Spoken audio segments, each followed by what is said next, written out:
Do you know if any financial institutions like Goldman Sachs were aware of the money laundering that was going on, and is that something you plan to investigate going forward?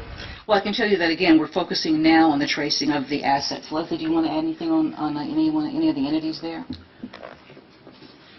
So I can't comment on the investigation that we've done thus far, but you can see in the complaint that Goldman Sachs and a number of other institutions were involved in various aspects of these transactions. We are continuing to investigate, and we'll go wherever that evidence takes us.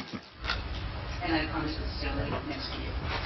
The case does target the head of state of a U.S. ally. To what extent did diplomatic concerns play any role in the case, or were there any discussions with the State Department about this? And then two, also, why not charge the people that you name in the forfeiture action? Why just bring the forfeiture action first?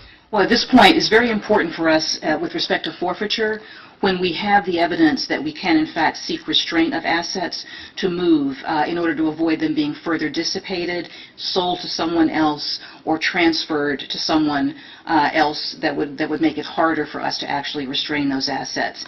As with all cases, even with civil forfeiture, we bring the action when the facts and the evidence come together, and when we feel that we have sufficient cause to get a judicial order allowing for seizure and restraint of assets, and that's where we are here.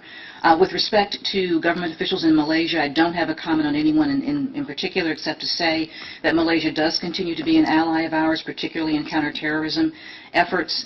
But this effort is intended to, as is the entire kleptocracy initiative, to essentially ultimately benefit that country by allowing the return of assets at the end of this process to the government of Malaysia and to the Malaysian people.